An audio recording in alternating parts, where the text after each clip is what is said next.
Bismillahirrahmanirrahim. Assalamualaikum warahmatullahi wabarakatuh.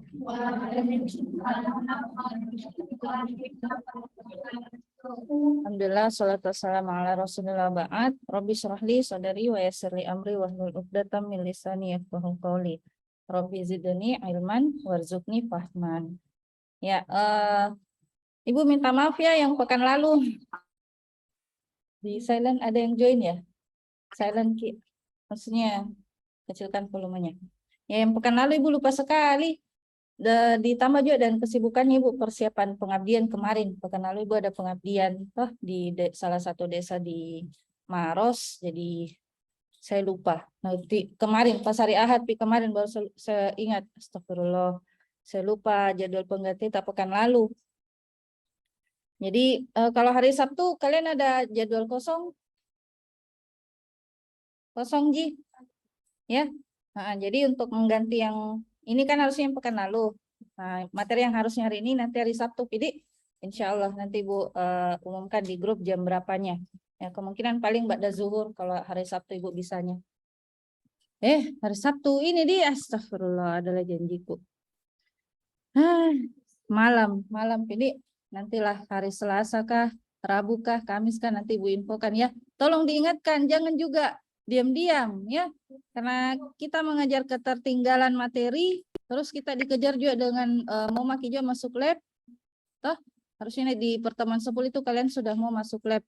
Ini enggak tahu pekan keberapa, pekan 8 kah, pekan berapa, jadi kita harus mengejar materinya sebelum masuk lab. Ya, jadi Bismillahirrahmanirrahim. Hari ini kita akan belajar tentang salah satu struktur ya dalam pemrograman, namanya adalah perulangan. Ya, atau istilah kalau bahasa Inggrisnya apa kalau perulangan? Repetition, ya, repetition atau apa lagi? Looping, ya, atau loop, L-O-O-P, loop. Atau kalau mau dikasih kata kerja jadi looping, ya, atau kalau yang bahasa Inggrisnya yang asli repetition, ya, repetisi. Tapi orang programmer itu paling suka dengan istilah looping, jarang-jarang yang pakai repetisi, ya. Ya, jadi looping. Coba bilang. Looping. Ya, looping ya. Bukan lupa-lupa ingat. Tapi L-O-O-P-I-N-G, looping ya. Nah, jadi misalnya ini ya. Kita mau kira-kira kalau kalian lihat listingnya seperti ini akan apa hasilnya nanti?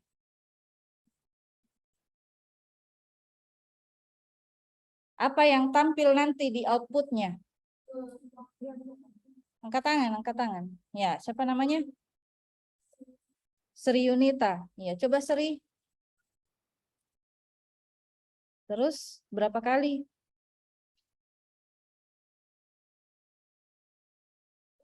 10.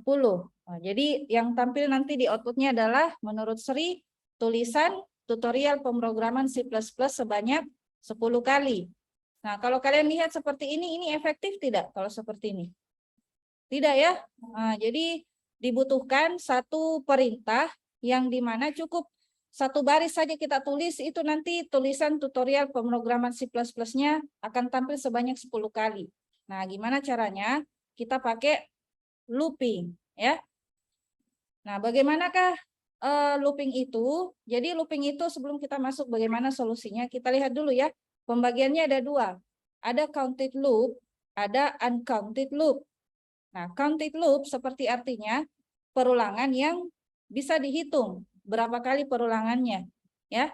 Itu dari perintahnya saja, dari listingnya saja itu bisa kita lihat perulangannya ada berapa kali nanti ya. Nah, ada juga uncounted loop ya, perulangan yang tidak jelas berapa kali ia harus mengulang. Nah, jadi ini yang perlu kalian ketahui. Jadi ada dua jenis looping, counted dengan uncounted. Nah, yang counted loop itu biasanya bentuknya itu berbentuk for ya, perintahnya biasanya diawali dengan for. Ya, jadi sebentar kalau ada struktur atau listing yang diawali dengan for, berarti itu kita bisa tahu berapa kali perulangannya atau counted loop, ya. Nah, kalau perulangan yang tidak diketahui berapa kali perulangannya, itu biasanya statementnya seperti ini, while atau do while.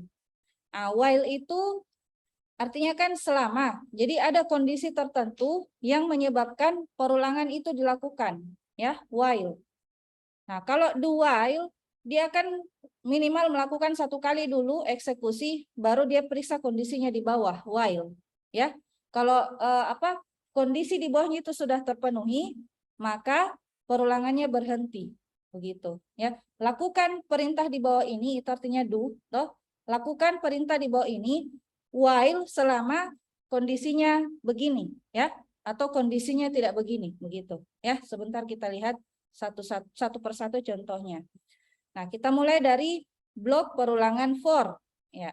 Kalau for berarti perulangannya bisa dihitung, ya, atau counted loop.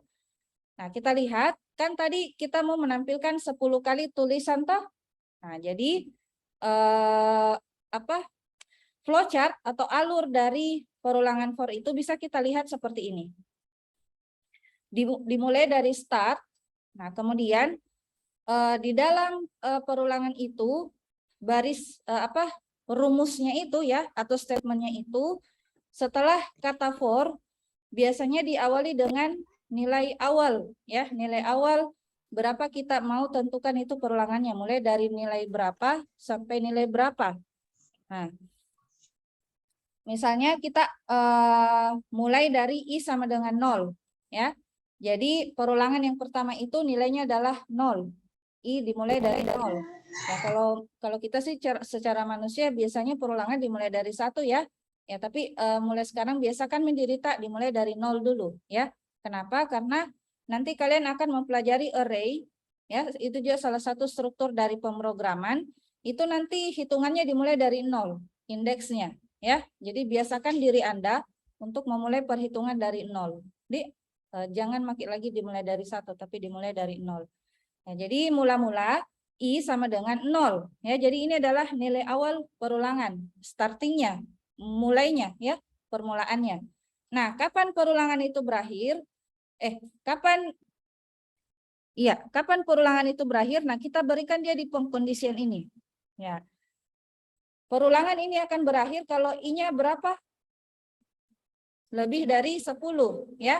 Nah, maka perulangannya akan berhenti. Tapi kalau I-nya kurang dari 10, selama I kurang dari 10, maka lakukan perulangan di bawah ini. Kenapa disebut perulangan? Karena coba kita lihat di proses di sini, dia kembali lagi ke sini. Nah, makanya itu dikatakan berulang. Toh, cycle key. Apa istilahnya? Bersiklus key. Toh, berputar-putar terus. Sampainya kapan? Ya, sampainya kondisi ini tidak memenuhi. Toh? Nah, jadi dia akan melakukan perulangan selama kondisinya memenuhi, atau jawabannya ya, atau jawabannya true, ya. Ya. Halo, cek sound. Kedengaran suaranya, Ibu? Iya, Ibu. Sorry, sempat terputus karena jaringan di sini kurang bagus, ya. Ya. Kembali lagi. Nah, jadi rumusnya itu begini, Ibu tuliskan dulu, ya, supaya kalian tidak menghayal-menghayal. For, mana warnanya?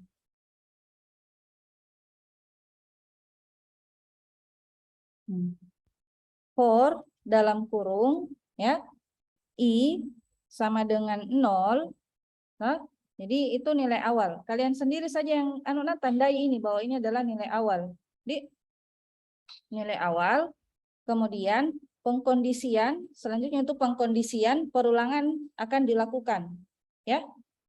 I lebih kecil dari 10, ya. Jadi perulangan setelah perintah for ini akan dilakukan di bawahnya perintah for ini selama I lebih kecil dari 10. Nah, kapan perulangannya berhenti? Ketika lawannya ini I lebih besar dari 10. Lebih besar sama dengan, karena ini tidak ada sama dengannya. Toh, jadi kapan I sama dengan 10, ya, I mencapai 10, maka perulangannya berhenti. Stop, ya. Nah, terus Perulangannya mau berapa kali? Ya tergantung. Kalau mau 10 kali berarti nilai awal sama nilai akhir itu bertambah 1. Toh? Nah, jadi kalau mau bertambah 1, maka itu istilahnya adalah increment. I++. I++ itu sama dengan I tambah 1. Ya. Kalau mau perulangannya misalnya kelipatan 2, berarti I plus 2. Ya. Kalau mau kelipatan 2. Kalau mau kelipatan 3, I plus 3. Begitu seterusnya. I plus 4 kalau mau kelipatan 4, I plus 5 kalau mau kelipatan 5. Ya. Nah, cuman kita kan mau kelipatan 1 toh? Karena kita mau tampilkan 10 kali. Nah, kemudian ditutup dengan tutup kurung, lalu kurung kurawal. Nah, baru silakan tuliskan statement yang ada yang kita mau lakukan di dalam perulangan tersebut. Ya. Kemudian ditutup dengan kurung kurawal. Nah, seperti itu. Ada yang mau ditanyakan di sini? Nah, jadi dari listing ini itu tergambarkan dari algoritma yang ini. Kalau kita tambahkan di sini statementnya supaya Anda lebih paham. Apa yang mau dilakukan di bawahnya for ini? Yaitu menampilkan I. Nah, bagaimana cara menampilkan I? Pakai perintah cout. Lalu I. Ya. Nah, yang mau ditampilkan adalah nilai I. Ini, kalau kalian lihat seperti ini. Nah, kemudian berapa proses kenaikan nilai I-nya? Yaitu sebesar kelipatan 1 saja. Jadi I++ di bawahnya cout I. Ya. Nah, kemudian ini next I, ini bersifat opsional gini kalau proses yang ini. Karena kalau sudah ada I++, berarti itu artinya dia sudah mau naik nih ke I selanjutnya. Ya, jadi boleh tidak ada gini. Jadi tinggal tarik saja garis langsung ke sini, baru ke sini. Apa namanya ini? Simbol apa? Simbol apa? Ada yang masih ingat? Angkat tangan. Ya, decision ya, seri decision atau pengkondisian. Nah, kemudian kalau begini listingnya, berarti yang akan tampil di layar apa? Kalau I, cuman I yang akan mau ditampilkan. Berarti yang mau tampil di layar apa? Belum tulisan, belum. Tidak ada tulisan tutorial pemrograman C++, bukan. Tapi apa yang mau tampil? I. Nah, apa itu I? Sebuah angka, ya. Nah, jadi kalau sebuah angka berarti apa yang tampil? 0, terus apa lagi? 1. Nah, ini tampilannya nanti dia satu baris atau menurun? Angkat tangan. Yang lain selain Sri. Menurun, Bu. Ya. Siapa namanya? Hah? Santika. Ya, coba Santika. Kenapa satu baris? Iya, karena di statementnya tadi di sini enggak pakai n line, ya. Kalau mau menurun ke bawah, pakai n line atau slash n. Ya, siapa tadi yang bilang slash n? Iya, ya. Jadi karena di sini tidak ada slash n atau n line, berarti tampilannya satu baris, ya. 0, 1, 2, 3. Ya, maafkan kalau jelek tulisanku. 4, 5 sampai 10. Ya. Begini nanti tampilannya. Jadi akan tampil 0 sampai 10. Yang bawa laptop coba di anunya, di laptopnya ya. Jangan kayak diam-diam. Nah, kalau mau pakai n line berarti tampilannya nanti ke bawah 0, 1, 2, 3 dan seterusnya sampai 10. Nah, jadi di sini tambahkan key n line. Saya hapus dulu ini. Oke.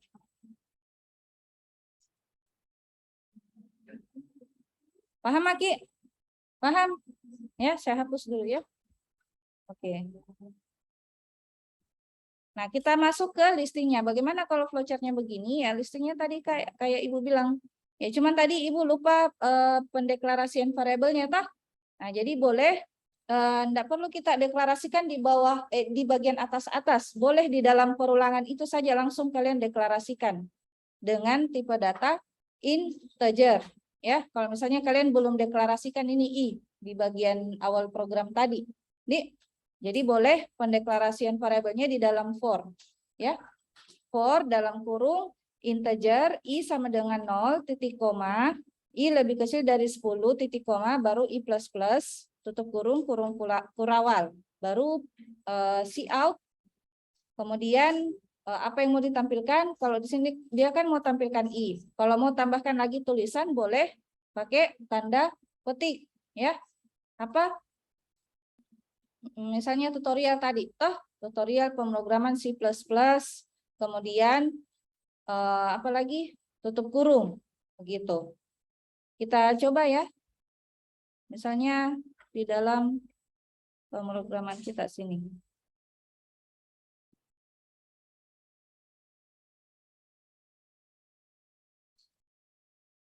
Gimana cara dia zoom di sini?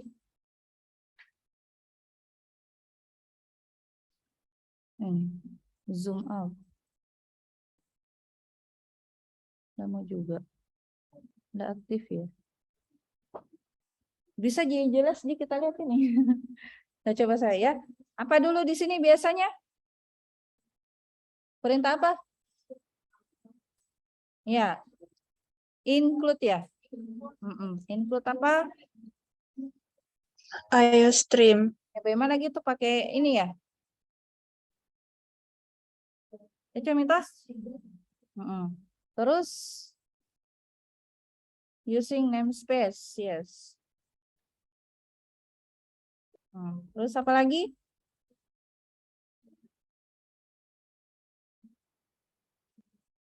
Yes, bagus itu.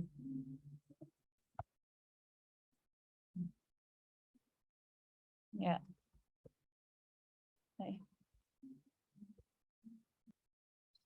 Apa tambah kecil ya? Gara-gara view-nya kalau ini anu kok referensinya. Mana? Terlalu kecil.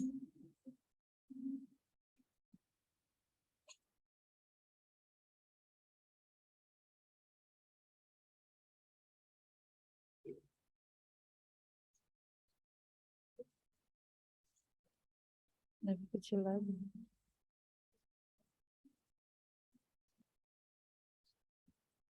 Ya, begini aja.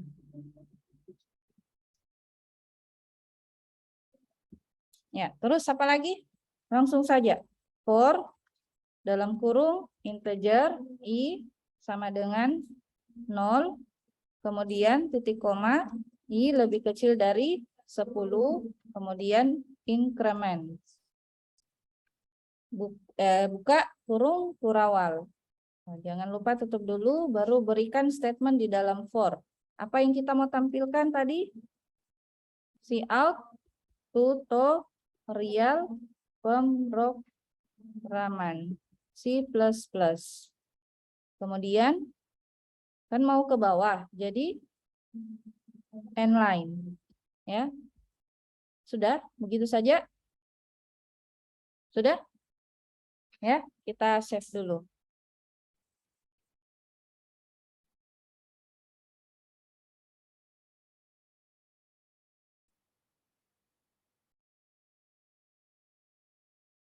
Nanti materi ajar.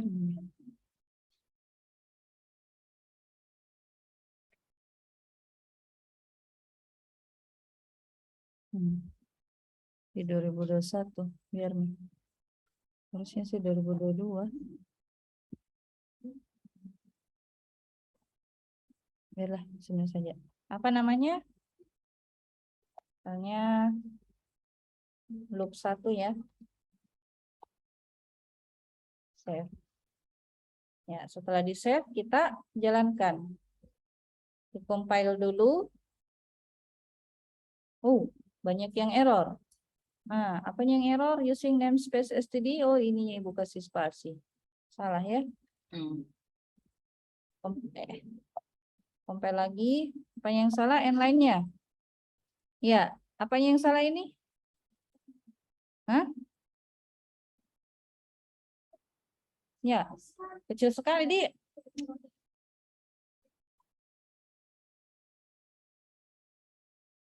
Titik koma aja nih, titik koma aja. N, enggak pakai N ya, aduh. Sorry. Compile, ya baru P, sukses, baru execute. Kecil sekali, Di. Udung. Nah, maka akan tampil tutorial pemrograman C++ sebanyak 10 kali ke bawah. Toh? Nah, jadi itu gunanya looping, ya. Khususnya looping yang bisa kita hitung. Ada yang mau ditanyakan? Coba deh saya kasih besar dulu tampilannya. Ayo, ada yang mau ditanyakan? Aktif bertanya deh, supaya semakin banyak yang kalian tanya, semakin banyak yang kalian tahu. Nah, gede nih kalau begini, gede nih. Tapi terlalu besar lagi. Ya, ginilah. Sedang-sedang.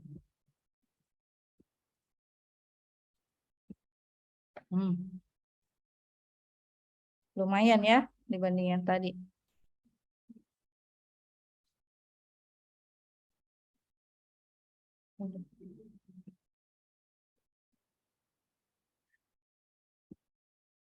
Ya, juga kasih besar begitu juga. Ada yang mau ditanyakan, Dek? Nggak ada, Ji? Oh, ada. Siapa? Ya, Santika, coba.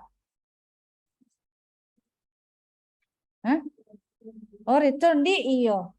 Boleh, Ji. Sebenarnya toh itu return. Ada beberapa, apa namanya? Beberapa tools, ya.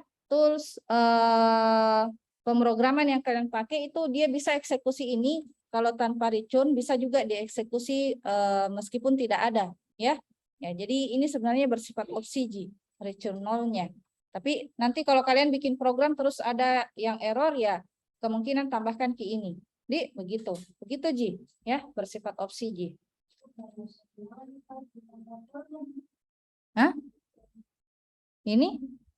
Iya, memang ini perintah perulangan for. Kalau tidak ada for berarti bukan perulangan namanya. Coba kita hilangkan, ya. Nah, terus di build. Aduh, terganggu dengan ini. Nah, jadi error juga, ya. Seperti itu. Jadi harus ada for-nya.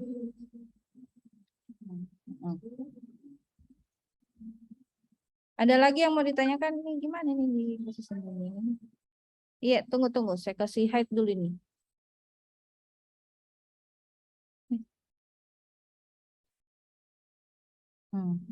Oke, siapa? Ya, siapa namanya? Hah? Dewi. Ya, coba Dewi.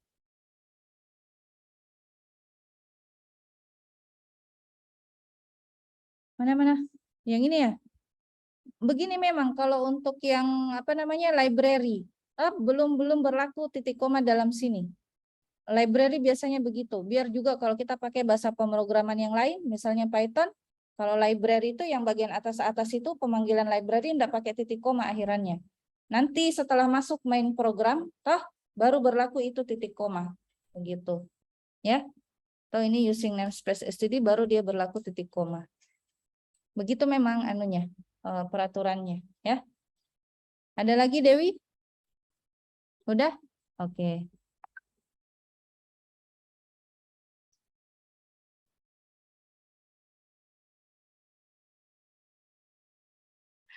Tidak aku tahu memang lecet tampilkan. Sudahlah, kembali lagi ke tadi. Ada lagi yang mau ditanyakan di sini, Dek? Nggak ada, Mi? Ya? Ya, kalau gitu kita lanjut ke perintah berikutnya.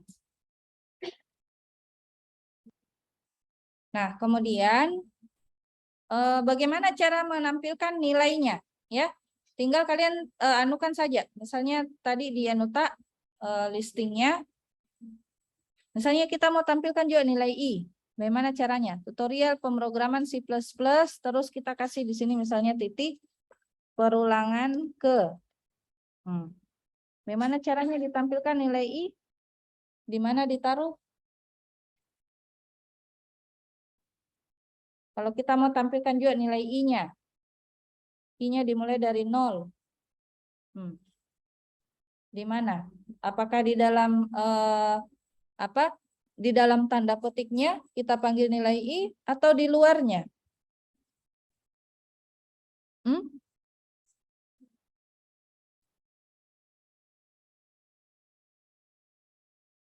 Nggak tahu ya? Ya, kita coba ya. Setelahnya ini, kurung siku 2. Baru kita kasih I. Baru tutup lagi dengan kurung siku karena ada N line. Nah, kita save. Oke, sukses. Baru kita execute. Nah, ternyata seperti itu caranya. Ya. Tutorial pemrograman C++ perulangan ke 0. 1, 2, sampai 9. Ya.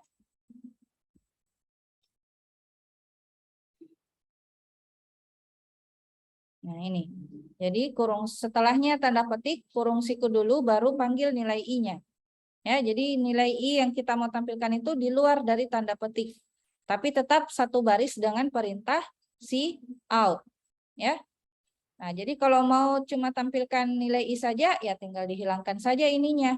Tutorial pemrograman C++ sampai tanda petik ini cukup I-nya saja yang kalian tuliskan. Ya, begitu. Ada yang mau ditanyakan lagi? Iya, siapa namanya? Husnul. Ya, coba Husnul. Di luar tanda petik. Ya, karena begitu memang karena I-nya ini kan nanti diproses dia. Dia diproses dengan perintah I++. Begitu, dia bukan teks yang ditampilkan, tapi sebuah nilai. Ya. Nah, kalau dia sebuah teks, berarti di dalam tanda petik, ya. Teks biasa yang tidak akan diproses apa-apa itu nilainya begitu. Ya, maksudnya statis key. Jadi apapun nilai yang kita tulis dalam tanda petik ini itu dia bersifat statis, kemudian dia tidak berubah-ubah nanti kalau misalnya meskipun perulangannya beberapa kali, tapi apapun yang kita tulis di sini tuh begitu juga. Maksudnya apa yang kita tulis di sini itu juga yang akan tampil. Jadi kalau misalnya kita tulis di sini I, toh begitu mau tak? Nah, kira-kira gimana hasilnya? Siapa Husnul? Kalau saya tulis I di sini di dalam tanda petik, kira-kira apa yang akan tampil?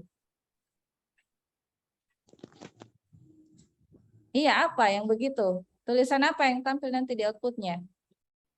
I. Iya, coba kita lihat ya. Hah? Ya, kenapa? Tampak anak kiasa. Ya, jadi begini ya, Husnul, perulangan ke I.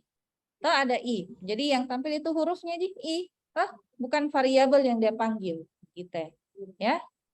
Paham Maki Husnul? Oke. Ada lagi? Nih, ya. Jadi cuman tulisan I saja yang dia panggil. Jadi itu fungsinya yang tanda petik itu hanya menampilkan tulisan saja yang ada di dalam tanda petik itu, bukan memanggil variabel, ya. Kalau mau memanggil variabel, ya 10 menit lagi berakhir ya. Kalau mau memanggil variabel harus di luar tanda petik, ya. Ada lagi yang mau ditanyakan? Ayo banyak-banyak bertanya. Bilang suruh saja Ibu, kalau misalnya ini dihilangkan, kenapa Bu? Begitu. Tanya saja. Sudah jelas? Ya, kita lihat. Nah, jadi seperti ini ya.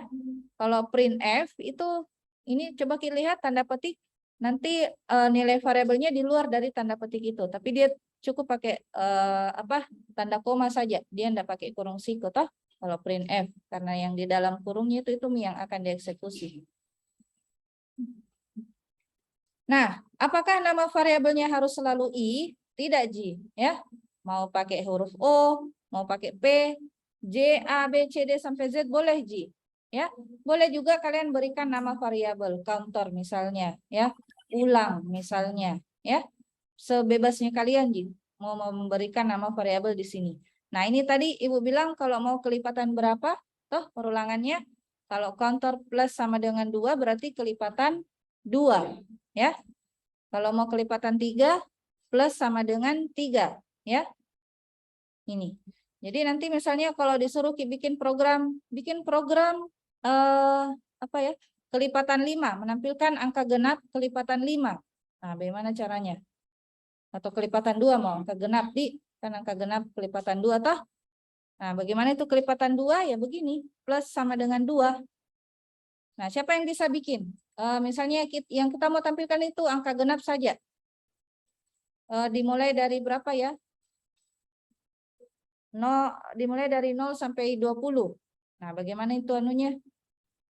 Listingnya. Kita ke gini dulu. Ini.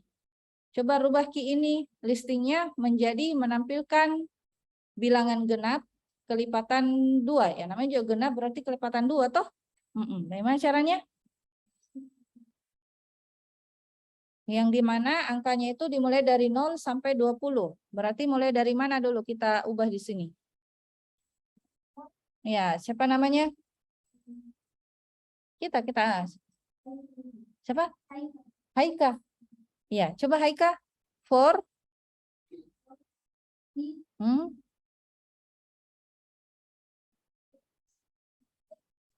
Lebih kecil dari 20. Tadi Ibu bilangnya apa? 0 sampai 20. Berarti 21. Atau pakai sama dengan ya? Ya, 21 mau lah. 21 mau karena beda nanti artinya kalau pakai sama dengan. 21. Begitu. Terus plus 2. Plus sama dengan tadi. Kita coba dulu ini ya. Plus sama dengan 2. Terus yang saya mau tampilkan itu cuman angkanya. Bagaimana? Siapa tadi? Haika. Ya, bagaimana Haika? Kalau saya mau tampilkan nilainya saja. Apa yang kita hapus di sini, Haika? Yes. Sampai sini. Terus? Enggak double gini kurung sikunya? Iya. Terus? Sudah? Ya. Kita save. Oke, kita save. Lalu compile. Oke, sukses. Kemudian kita execute. Nih ya, tampil nih 0, 2, 4, 6, 8, 10 sampai 20. Nah, coba misalnya kita ubah-ubah sedikit ini listingnya. Misalnya tadi ini dia kan lebih kecil dari 21. Bagaimana kalau saya mau pakai sama dengan? Berarti sampai berapa kalau sama dengan? 20. Kita coba ya. Save. Oke, sukses juga. Jalankah? Iya, jalan juga. Ya, 0 sampai 20. Nah, jadi, apa tadi?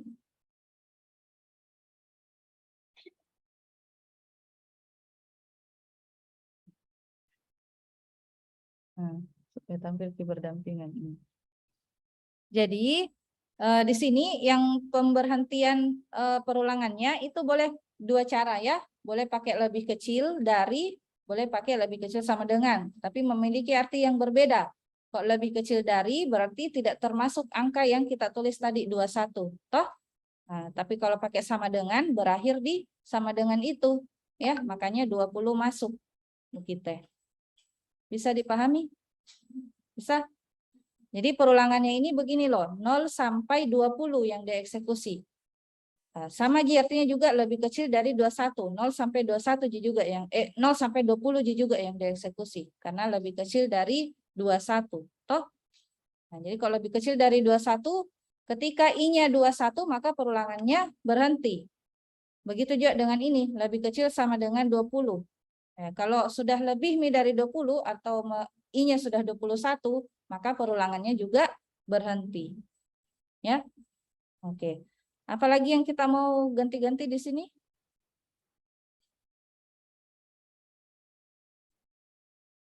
Apa kira-kira? Kalau saya mau kelipatan 3, kalau misalnya saya mau tampilkan bilangan ganjil, gitu ya. 1, 3, 5, bagaimana caranya? Apanya yang diubah?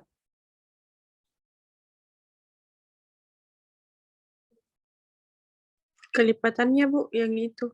Kelipatannya diubah? Plus sama dengan? Plus sama dengan berapa? 3. 3. Kita coba ya. Siapa yang bicara ini? Vivi Olivia, Bu. Hah? Vivi? Iya, Bu. Iya, Loyona Vivi. Oh, ternyata begini yang tampil Vivi. 0, 3, 6, 9. Kira-kira ini kelipatan berapa? 3 ya? Nah, padahal tadi Ibu Iya, bilangnya Bu. tampilkan bilangan ganjil. Ya, 1, Ganjil. 3, 5. Itu bagaimana caranya?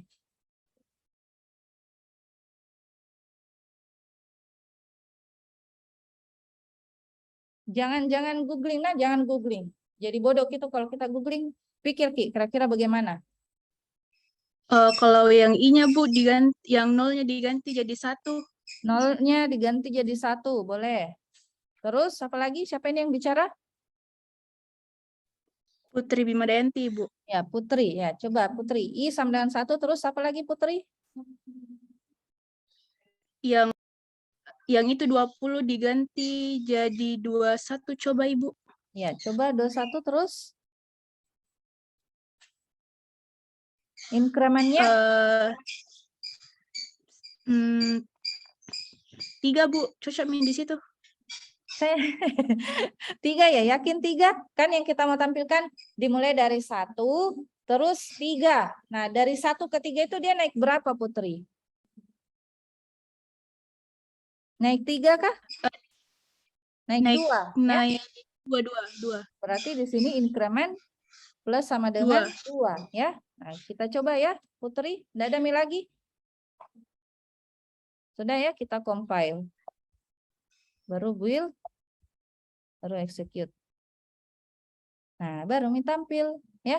Cuman sampai 21. Tadi kan Ibu bilang 1 sampai 20 saja. Nah, bagaimana caranya supaya 21-nya tidak tampil? 21-nya diganti sama 20, Ibu. Ya, 21-nya diganti dengan 20. Ya, kita save. Baru compile build lagi, baru execute. Nah, 1, 3, 5, 7, 9, 11, sampai 19. Toh? Nah, inilah namanya bilangan ganjil. Jadi begitu caranya, ya. Nah, yang kita ubah itu mulainya saja, ya. Dimulai dari 1. Kalau mau tampil 1 dulu, toh. Nah, kalau mau genap, ya dimulai dari 0. Tapi 0 nanti tampil juga. Begitu. Kalau enggak mau tampil 0, ya berarti dimulai dari berapa? 2. Bilangan genap. Iya, mulai dari 2. Ya, begitu. Ada yang mau ditanyakan? Tidak ada, Mi? Cukup jelas? Iya, apa, Santika?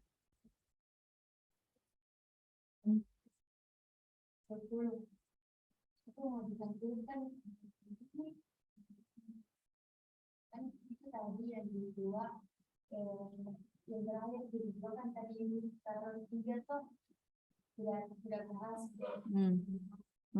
Berarti kalau mau ambil 2 itu berarti harus diganti